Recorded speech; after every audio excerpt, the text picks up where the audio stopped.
Now, let's get into a new segment of ours, crowd reactions. Now, crowd reactions is where we give a scenario as if it's already happened, and the opposite has to react with a crowd reaction that's notorious, whether it's "this is awesome," uh, "asshole," "bullshit," whatever comes to mind that you would chant at a WWE or AEW or any live event. That being said, I'm gonna kick it off, and my first option for crowd reaction is Obafemi wins the last time is now tournament and faces John Cena, and he beats him.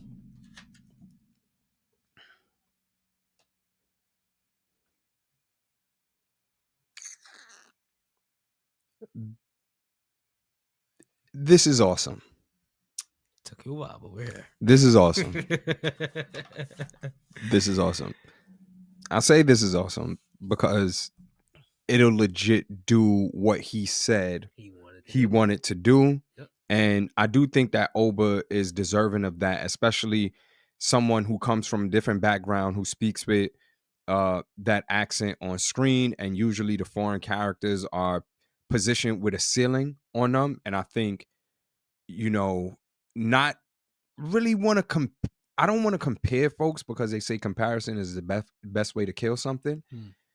But if you want to model somebody's run and dominance, you'll model it after Gunther. Yeah.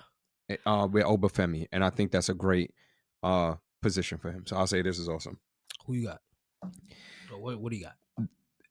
It's interesting that you started with the last time is now tournament because I say Rey Mysterio wins the last time.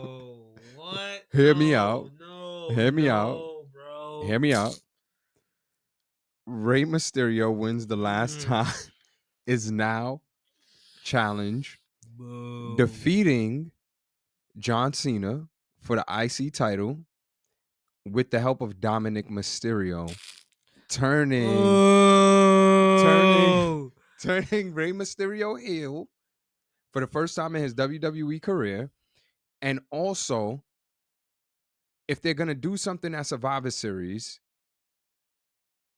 is the last time is now challenge going through Survivor Series? I believe the tournament ends there. Damn. And then the winner of that tournament has the match at the event. At Survivor Series? No, at main event. I don't know if it's. I know he's gonna be there. I don't know if the tournament ends there. Well, let's. This is how I book it, bro. Why are we turning Rey Mysterio heel? Bro? This is how I book it, bro. This is how I book it. Logically, those are really the two staples in early SmackDown history when you talk about the ruthless aggression era. Rey Mysterio sometimes get left out of that boat when you talk about the Randy Ortons, the Edge, the Eddies, he's like the last. You can't tell. He's the last to to be mention Eddie without Ray.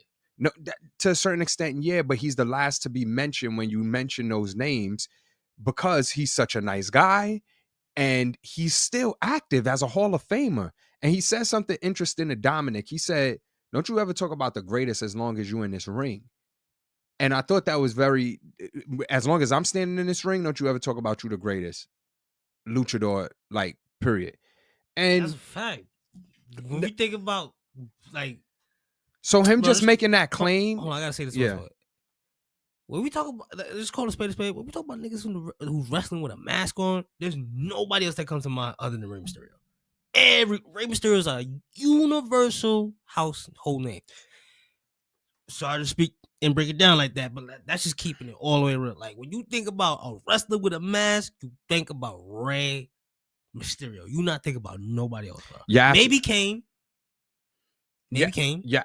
But when we say luchador, Rey Mysterio. Come on, You're absolutely right. You're absolutely right. But I think sometimes the concept of nice guys finish last does apply to real life, and in certain situations in wrestling, especially where those people who didn't like really clamor and get a chance to bark at the crowd, because they just stayed a certain way their entire career, they don't get really mentioned in those things because they ain't put Stop the themselves cap. Rey out there. Mysterio was he was without his mask and he was a heel for once in his career, man.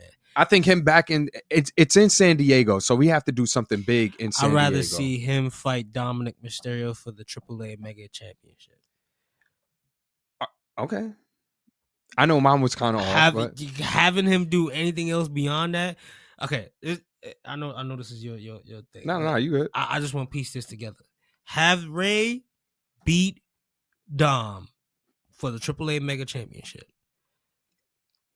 Have them face each other at WrestleMania in the hair versus mask match that everybody's been talking about, and then end that chapter, bro. They don't need to fight each other no more, bro. San Diego, it makes sense. That crowd gonna go crazy. It's almost gonna be like fighting in Mexico. And then have that send off match for Ray because you know he's gonna retire at some point. I can't see him going further than this year.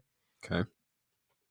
Have the hair versus Matt. Hair versus They already playing the seeds for that because he's talking about don't talk about my dad like that. Why he feel like he Eddie? Because he got that hair. Makes sense. All right, let me get into my second one. Who you got? This one might be a little controversial. President Donald Trump is at Saturday Night Main Event and he introduces John Cena to the ring. Boo. You can't include Trump in no public anything for the fans to be able to shout at him. In DC, where the National Guard has been deployed, I mean, it is DC. that don't mean they rock with him. I think he is he a Hall of Famer? Is Donald Trump a Hall of Famer? I think he is. I think he's in a celebrity wing. I believe so too. Yeah, so I like there are worse names that are being mentioned to be in there. But I've seen Donald Trump get airtime or microphone time at a football game recently. And that was just a regular Commanders game. He does have history with John Cena as far as like in ring. He's the president of the United States. They're in DC. I wouldn't be surprised if they showed him on camera.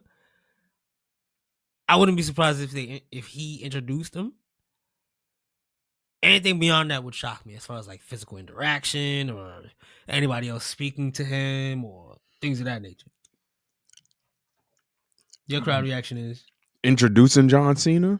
Just saying, ladies and gentlemen, the good folks of DC, I'll give to you for the last time ever, John Cena. Like he's the special anointed ring announcer. That's just that's avoiding the room. That's a conscious decision to avoid reading the room. And Donald Trump does not need to be in that position to tick fans off and turn them away from. There's no reason why he should be on that television. Remember this tape?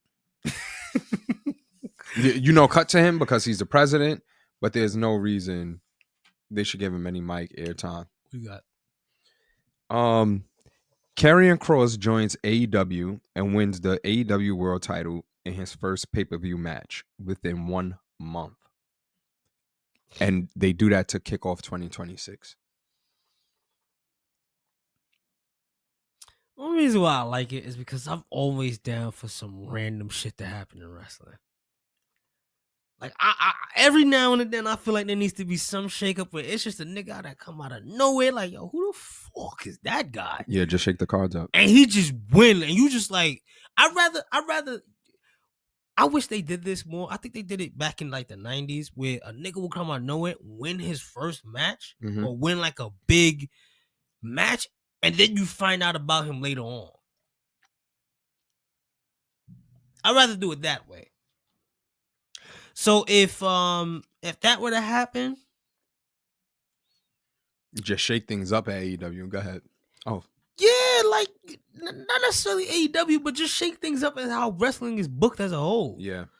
I think as fans, we've come to the norm to say like, okay, things are booked in a way where it's like it has to make sense financially first before anything else on the storyline. Yeah. The average fan is gonna think like, okay, well, it'll be rare to find fans now who believe in the any given night. And that's based upon how booking has been going.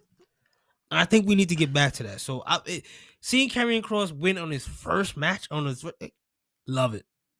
I think this is awesome. especially for him. It'll be a feel good moment on the internet, and I think it would provide a new perspective to say like, okay, well, any given night is still back in the business because Yeah. that's what keeps wrestling fresh. Yeah. That's why you think WWE is lacking now because it's just like it's so predictable. And he's coming with a lot of fans. I'm not saying that some of those fans aren't AEW fans, but you look at his YouTube page, his views are through the roof. He has a support system, and I think maybe he just need a different pond to Let be me able ask to you swim this: in. who's more hotter as far as like the name for that to happen, Andrade or Karrion Cross? Carrying Cross. Okay. Yeah. For me, my last one is a stable in the women's division dominates for a full year with Bianca Belair as a heel and the leader of the group. Almost parallel to what Damage Control did at SummerSlam. Ironically enough, that debut happened on Bianca Belair.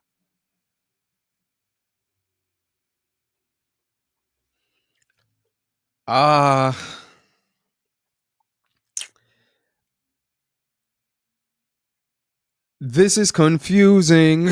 Like, What? I would say I would boo this. I would boo this because I'm confused. You have Jade Cargill, Yeah, that would be who's already a heel, Yep. and Bianca coming back to be a heel. Is she joining Jade again? And do we run that up a little bit? And she's leading that faction. But I ain't gonna lie. When I wrote that note, I totally forgot about the Jade Cargill thing. So I want to apologize and rescind that one yeah, because it didn't. I could see why you say it didn't. It was confusing because you got two of the most. I guess they're meant to be opposed to each other. and I believe they're on the same show, if I'm not mistaken. Yes. So all right, let me revamp that. Jade develops a stable and dominates SmackDown roster for a year, and eventually, I guess the payoff is Bianca toppling her, given their history. This is awesome. I'm all for Jade's success in WWE. Correct me if I'm wrong. She had a stable in AEW when she was like TBS champion. She right? did, and she used one of her phrases from AEW where she was I like, saw she that. did That was a that good thing. bitch. How many people was in her stable? She had men in her stable too, right? Was Stokely Hathaway Yes. in it in her stable? Do you think she Can, could recreate that over here? I don't know if I want to recreate that. I want to give her something different, but that character that people were familiar with when she was getting TV time and putting people around her. Period. I think, and I felt like Lash Legend may have appeared better with Jade. Like it would have been No. cool. It would have been cool to put her with Jade. She's with Nia. Nia make more sense because Jade need people that are not eye level to her. I would never look at the like. How do I say this? Jade's such a dominant and imposing figure. But maybe that's the She triple B need you looking more. for. She need more lackeys than actual. She need lackeys, bro. Like on screen lackeys versus like a Lash Legend. You're not gonna look at Lash Legend as a lackey. I think the Nia and Lash Legend pairing works because it's like on any given night, both of them could beat you. Alexa Bliss and Charlotte Flair work because on any given night, Yeah, one of them could beat you. I'm stick. Io Sky and Rhea Ripley on any given night, both of them could beat you. I'll say Oscar and Kyrie Sane. Oscar can beat you on any given night. Kyrie Sane, she'll give you a good match. I'm gonna stick to my pick, and I'm gonna say.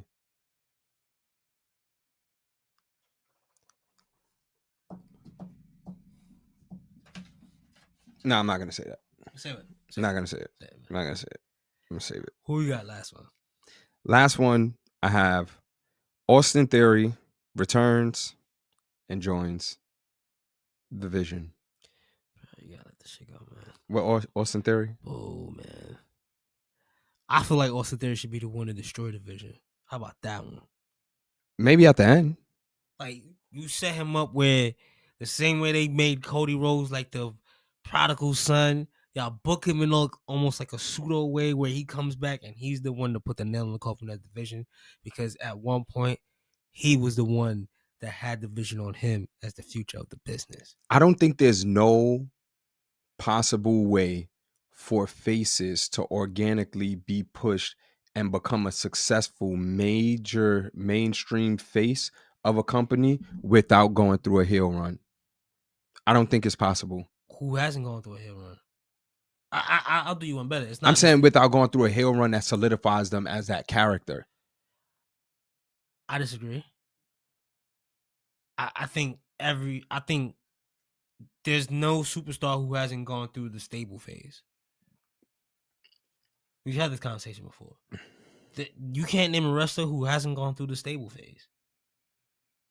And I think the stable is what help elevates them into that main event thing. But you're saying you think he should be booked to destroy the Vision. Yeah. Operating inside the Vision first, or Outside of it, whether he get a gang of niggas or him by himself,